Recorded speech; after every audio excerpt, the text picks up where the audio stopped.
evening, whatever time it is while you're watching this. I'm just coming to you with a real quick live video on my way over to DynamX headquarters, and I wanted to talk to you this morning really quickly about the ways that you can invest the Sacred Account for your kids. Now, last week I released the Sacred Account Junior, and the Sacred Account Junior is a program that allows you to save money for your kids tax-free. It's not in the stock market. You cannot lose money. And you can use that money for anything and maintain control so that your child doesn't end up with $100,000 to make a bad decision with. So I want to share with you, what can you invest that money in?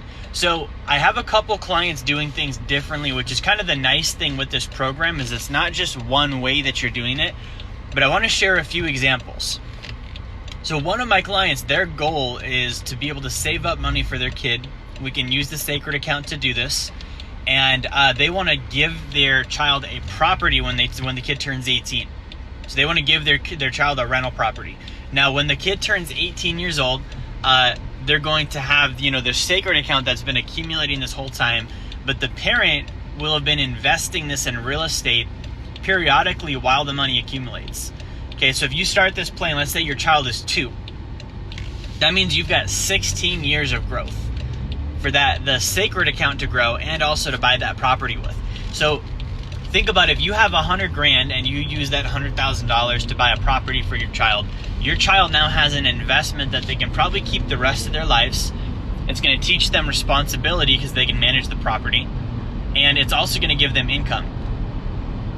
And later on down the road, if they want to sell it, they can.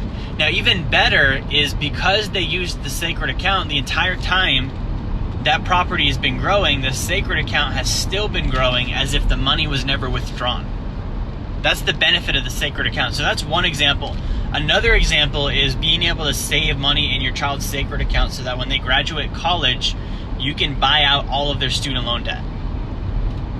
Think about this. You're going to need retirement income. They're going to need to pay off their debt. What if you could refinance out their debt at a lower interest rate so you still make income for retirement, and they now have much lower payments, and you could even go interest only if you wanted to, so they have even smaller payments, and they don't owe the government all this money, and when you pass away, the debt's forgiven.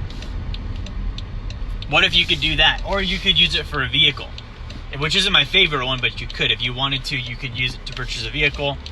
And then the other one that I really like is what I will probably do when I have kids, which is contribute to the Sacred Account and use those dollars for 5 and 10 year term private lending deals, and just continue to build up the principal value on those loans so that they're paying significant amounts of cash flow, so that when my child turns 18, my kids probably aren't going to go to college. I can't guarantee it. I don't know what they're going to want to do, but based on the college system today, I don't think they're gonna do it. They're gonna have more common sense than that.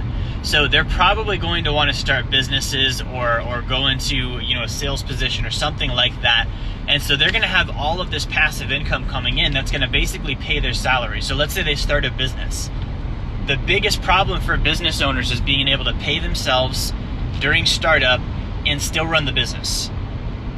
So imagine your child 18 years old with a $3,000 or $4,000 or $5,000 per month salary coming from investments, so that when they have money coming through their business, they can reinvest 100% of it. They don't need to take any of it. They don't need the money to spend. They can just grow the organization. So that's what I'm going to do with my kids when I have them with the Sacred Account. But I want to point these out so that you can start to understand the advantage of using this program over things like the Coverdell ESA, the 529 plan, the UGMA plan, the UTMA plan, all of the federal stuff out there, which is just garbage. I mean, you wouldn't want to save money with the federal government. They're probably not the most financially responsible group to put money with. But this is a much better alternative. And to put the cherry on top, when you put money in the Sacred Account, it cannot be accessed by the government. It cannot be accessed by creditors. It cannot be accessed by the IRS. It cannot be accessed by your bank.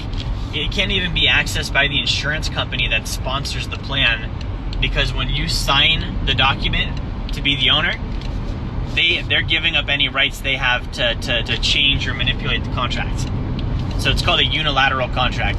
So I wanted to share that so that you have a deeper understanding of the sacred account, how it can be used, what it can be used for, and the versatility that it can have in building a legacy for your children, through your children. And if you're watching this video right now, what I want to do really quick is just post a link for you in the comments so that you can learn more about it. If you'd like to reach out to me through this link, you can. But the offer here, if you click on sacredaccount.com, there's a bunch of information there. But there is a free vault, and the vault is going to give you behind the scenes info on the sacred account. It's actually going to show real life policy documents. So for those of you that are like, hey, I don't believe this, until I see numbers, you'll be able to go see all of the numbers on that link. So make sure that you check that link out, sacredaccount.com. Thank you for watching. Like, share, subscribe. I'll talk to you soon.